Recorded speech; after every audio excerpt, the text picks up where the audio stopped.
بسم اللہ الرحمن الرحیم۔ حضرت معروف کرخی رضی اللہ تعالیٰ عنہ متقدمین کبار صوفیاء کرام میں سے عظیم الشان لوگ، پہلی چند صدیوں میں جو بڑے چند صوفیاء ہوئے ان میں آپ کا شمار ہوتا ہے۔ آپ نے 3 چیزیں ایسی بیان فرمائیں جو آپ کے نزدیک آپ کے تصوف اور صوفیانہ فکر کا نچوڑ بھی ہیں، اور روحانی کمال کے لیے یہ 3 چیزیں آپ نے انسانوں کو نصیحت فرمائی، مسلمانوں کو، کہ جو روحانی کمال چاہتا ہے، اللہ کی بارگاہ میں قرب چاہتا ہے، جو اپنے نفس پر قابو پانا چاہتا ہے، وہ 3 چیزیں اس کے لیے بیان کی اور 3 چیزیں تجویز فرمائیں، گویا کہ ایک روحانی اصلاح کا اور روحانی کمال کا لائحہ عمل تجویز فرمایا۔ حضرت معروف کرخی فرماتے ہیں کہ مجھے حضرت داؤد طائی رضی اللہ تعالیٰ عنہ کہ کسی مرید نے کہا کہ خبردار عمل نہ چھوڑنا، کیونکہ یہی عمل تجھے اللہ کی رضا کے قریب تر کر دے گا۔ تو آپ فرماتے ہیں کہ میں نے اس سے پوچھا کہ کون سا عمل ہے جو مجھے اللہ کے قریب تر کر دے گا؟ تو فرمایا کہ وہ 3 اعمال ہیں جو تجھے اللہ کے قریب کر دیں گے۔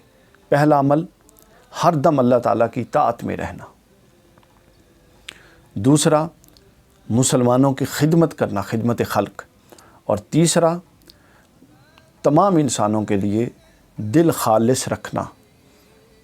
یہ 3 چیزیں اگر تیرے پاس ہیں تو اللہ کا مقرب بن جائے گا۔ اب ذرا غور کریں، صوفیاء کرام پر سب سے پہلا الزام یہ لگتا تھا، ہمیشہ سے جاہل لوگ لگاتے ہیں کہ ان کا قرآن و سنت سے کوئی تعلق نہیں۔ آپ کوئی بڑی کتاب تصوف کی، عوارف المعارف اٹھا لیں، رسالہ قشیریہ اٹھا لیں، کشف المحجوب اٹھا لیں، حضور غوث الاعظم کی آپ فتح الربانی اٹھا لیں، فتوح الغیب اٹھا لیں، آپ حضرت مجدد الافسانی کی مکتوبات شریف اٹھا لیں، جو بھی کتاب آپ اٹھا لیں، ہر کتاب میں آپ کو شدت کے ساتھ صوفی کی طبیعت میں شدت ہے ہی نہیں، اور اگر کہیں صوفی کی طبیعت میں شدت ملے گی تو وہ صرف قرآن و سنت کی تعلیمات کے حوالے سے ملے گی۔ تو فرمایا کہ پہلی چیز یہ ہے کہ اللہ تعالیٰ کی اطاعت رکھ، یعنی جو فرائض اور واجبات اللہ نے دیے ہیں ان فرائض و واجبات پر 100% عمل درآمد کر۔ یہ تصوف کی پہلی سیڑھی ہے، یہ روحانیت اور باطنی عروج کی پہلی سیڑھی ہے، اور اگر کوئی پہلی سیڑھی نہیں چڑھتا تو آپ کو پتہ ہے اگلی سیڑھیاں نہیں چڑھی جا سکتی۔ تو فرمایا کہ اللہ کے بارگاہ میں قرب کے 3 درجے ہیں۔ پہلا درجہ کیا ہے؟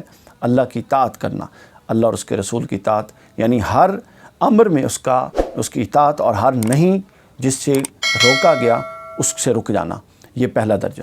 دوسرا فرمایا پھر دوسرا درجہ مسلمانوں کی خدمت خلق۔ یہ ایک عام تصور ہے تصوف میں، ہر صوفی نے اور ہر اللہ کے ولی نے، اہل اللہ میں تمام کے تمام بزرگوں نے اس کے درس دیا، لیکن حضرت معروف کرخی رضی اللہ تعالیٰ عنہ رحمۃ اللہ تعالیٰ علیہ آپ نے بالخصوص اس کا روحانی عروج میں ایک بنیادی ستون کے طور پہ ذکر فرمایا کہ اللہ کی بنیادی جو اطاعتیں ہیں، جو احکام شرعیہ ہیں، ان کی پابندی کے بعد اگلا جو کام ہے جو روحانی کمال اور ترقی کے لیے لازمی ہے وہ خدمت خلق ہے۔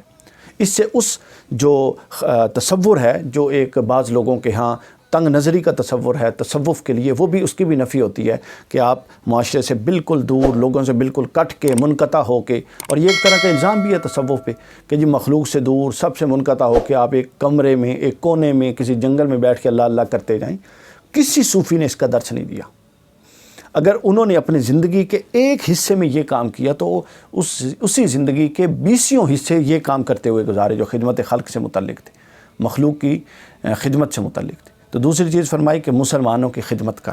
وہ خدمت کسی طرح کی بھی ہو سکتی ہے، مسلمانوں کو علم دے، ہدایت دے، ان کو دین کی تبلیغ کر، ان کی معاشی کفالت کر، ان کو کاروبار بنا کے دے، جو بھی کوئی بھی صورت ہو سکتی ہے خدمت خلق۔ مسافر خانے ہو سکتے ہیں، حتیٰ کہ راہگیر کو راہ بتانا، مسافر کی رہنمائی، یہ تمام قسمیں آتی ہیں مسلمانوں کی خدمت میں۔ تو دوسری چیز یہ فرمائی، اور تیسری چیز فرمائی کہ دل سے، خالص دل سے بھلائی چاہنا، یعنی مسلمانوں کے لیے خالص دل سے بھلائی چاہنا، کسی کے لیے دل سے برا نہ چاہنا، برا نہ سوچنا۔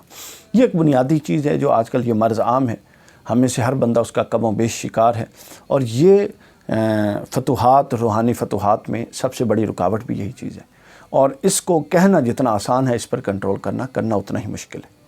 تو یہ 3 دروازے ہیں جن کی طرف ہم نے حسب استطاعت اور حسب بساط داخل ہونا ہے۔ یہ 3 چیزیں حضرت معروف کرخی فرماتے ہیں کہ اگر تجھے یہ 3 چیزیں رہیں تو تجھے اللہ درجہ بدرجہ اپنے قریب کرتا جائے گا۔ تو ہمیں بھی چاہیے کہ ان 3 چیزوں کو، اللہ کی اطاعت کو، مخلوق کی خدمت کو، اور لوگوں کے لیے اخلاص سے اخلاص قلبی کو اپنی زندگی کا شعار بنائیں تاکہ ہم بھی اللہ کے مقربین میں شامل ہوں۔